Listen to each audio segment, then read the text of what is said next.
Imagine waking up one day to find Bitcoin at $1 million. For some, it would be a dream come true. For the US government and traditional economic order, it would be a nightmare. Donald Trump back in the White House won't let that happen. The bigger picture behind Bitcoin's rise. Trump is not anti-profit. He's a businessman at heart, and he loves winners. But Bitcoin crossing into seven-figure territory isn't just a win. It's a tectonic shift in how value is stored, created, and distributed. That's not a win for America and its current economic system. That's a warning shot to the US dollar, and a direct threat to the financial system Trump has repeatedly used to his benefit. If Bitcoin reaches $1 million, it's not just an asset mooning. It's a signal that faith in the US dollar has eroded to dangerous levels. It tells the world the reserve currency is weak, inflation is unmanageable, and the traditional levers of economic control no longer apply. That level of Bitcoin valuation implies either massive hyperinflation or a collapse in trust in government-issued currency. That's not just bad optics for any administration. It's catastrophic for US world control. The Saylor factor. Let's talk about Michael Saylor and strategy. Saylor's business has accumulated more than 530,000 Bitcoins to date. That's not a bet anymore. It's a strategic position that rivals the reserves of entire nations. With Bitcoin at $1 million, that amount translates to more than $530 billion in value. That doesn't just put MicroStrategy on the map, it puts it in orbit. It turns Saylor into an economic superpower, and his corporate treasury into something resembling a sovereign wealth fund. Think about that. A single private actor holding more wealth than many governments. That's not capitalism anymore. That's a new monetary order. And no populist president, especially one who made his fortune and brand in the real estate and equities-driven economy, will sit back and let that happen without a counteraction. Trump has already expressed disdain for Bitcoin.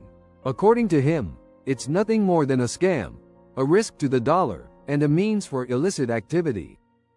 Even if those statements were politically motivated, they reflect a broader truth. Trump supports strength, especially the strength of the US dollar. Letting Bitcoin soar unchecked undermines that strength in every way. The economic signal it sends. Here's the part that really shakes the establishment.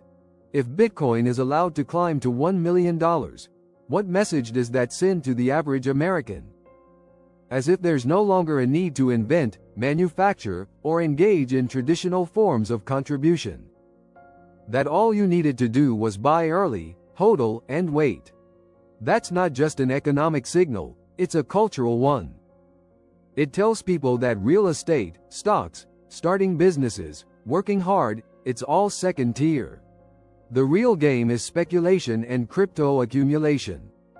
That flies in the face of everything Trump promotes. American manufacturing, job creation, economic output, the comeback story. Bitcoin doesn't produce anything. It's a monetary network, and while that could be seen as revolutionary, it clashes with the vision of a productive America that Trump and his supporters uphold. Control, inflation, and the illusion of wealth. A Bitcoin at $1 million also reveals another uncomfortable truth. Inflation has likely gone out of control. Bitcoin doesn't usually spike like that just because of growing use. It's often a sign that fiat is faltering. That would suggest massive mismanagement at the Federal Reserve, lack of fiscal discipline in Congress, and a complete lack of faith in future governance. For Trump, letting Bitcoin take off would be tantamount to acknowledging a weakening America. Instead, expect policies, subtle or overt, that suppress Bitcoin's upward trajectory. Be it through stricter regulation, subtle pressure on financial institutions, or the rollout of more appealing fiat-based options like interest-bearing CBDCs, Trump would likely seek to reinforce the strength and credibility of the dollar. That means keeping Bitcoin powerful, but not dominant. What crypto traders should learn from this? This isn't a death sentence for Bitcoin. But traders need to realize, geopolitical acceptance is a ceiling. Bitcoin can thrive, but too much dominance too quickly invites serious pushback.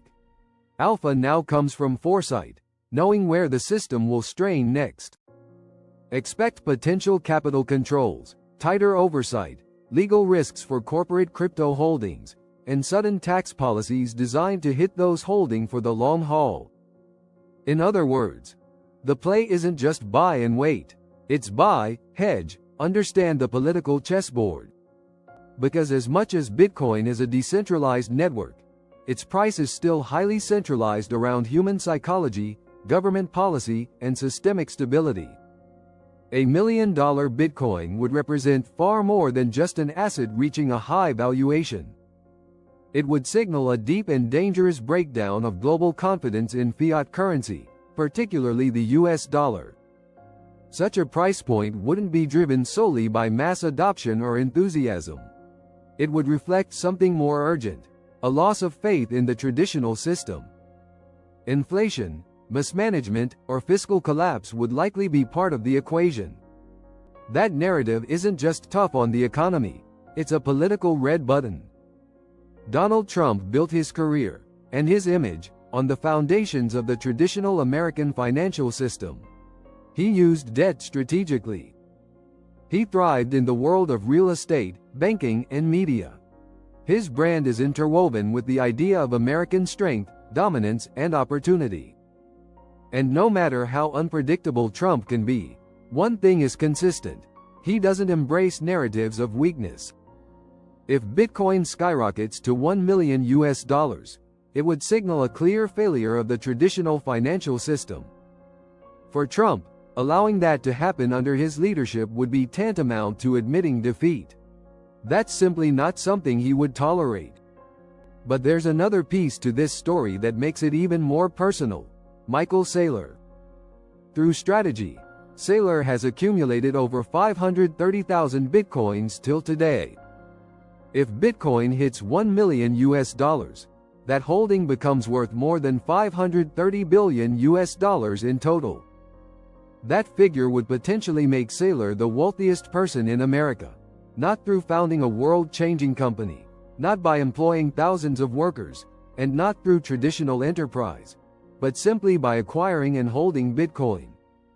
He becomes a kind of monetary kingmaker, a private citizen with financial influence that rivals entire nations. And that is deeply disruptive. This isn't just about wealth, it's about optics and authority. In a culture that traditionally celebrates productivity, innovation, and value creation, Saylor's rise would feel like a glitch in the system. It would send a message to the public that working hard, building businesses, and innovating are secondary to simply accumulating early and waiting. That flips the script on the American dream, the very story Trump has always sold. Trump's entire political identity hinges on the idea of strength, industry, comeback, and American exceptionalism. Saylor's potential rise to the top, based solely on a speculative asset, undermines all of that. Even more troubling, it creates a parallel power structure where Bitcoiners answer to no bank, need no institutional approval, and operate beyond the rules of the traditional economy. In that world, Trump doesn't control the narrative, and he doesn't share the spotlight easily. He would never allow that kind of power shift to happen without a fight. But Trump is also a tactician. He doesn't need to attack Bitcoin head-on to suppress its authority. He can weaponize the tools of government and regulation subtly, through policy changes and institutional messaging. Under a Trump administration, regulatory pressure on exchanges and platforms will likely increase significantly. The narrative that Bitcoin is tied to criminal activity or terrorism, a message Trump has already endorsed in the past, could easily be revived as justification for increased oversight. Institutions could be subtly deterred from holding or supporting Bitcoin, especially through ETFs or retirement investment tools that involve Bitcoin. Legal structures could be adjusted to make it less appealing for corporations to follow the strategy model. The IRS could tighten tax regulations on long-term crypto holdings, making it far more painful to sit on massive unrealized value. And Trump, ever the showman, could roll out something else entirely, like a government-backed digital dollar, to steal Bitcoin's thunder while reinforcing state authority over money. He doesn't need Bitcoin to die. He just needs to make sure it doesn't win. The implications go beyond markets. If Bitcoin were allowed to reach that kind of dominance, it would fundamentally shift the way Americans view work, value, and wealth. It would tell people that betting on collapse is smarter than building a future. That the new American dream is passive accumulation, not active creation. That's not just bad for optics. That's dangerous for political cohesion. Trump thrives on the idea of a strong, productive America. Factories humming, jobs returning, business booming. He pitches himself as the builder-in-chief. His base would see that as a direct conflict with the economic vision Trump promotes for America. And even though many in that base also support Bitcoin, there's a limit. Because once the asset becomes more powerful than the system itself, it's no longer just a tool for freedom, it's a threat to power. That power includes Trump's own.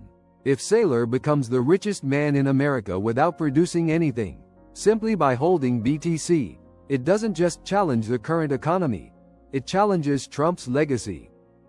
It would turn Saylor into a symbol of a future that moved on from Trump. And in Trump's world, there's no room for being overshadowed.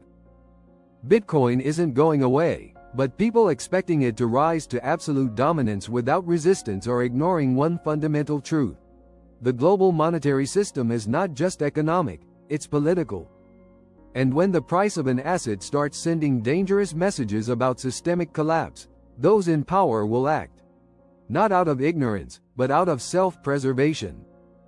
In a second Trump presidency, Bitcoin will not be allowed to write a new monetary narrative unopposed. Trump may admire strength, but he won't admire a rival empire. And make no mistake, in a world where Bitcoin reaches $1 million, it's not just an asset. It's a power structure. And no matter how decentralized it may be in code, its future is still deeply centralized around politics, psychology, and perception.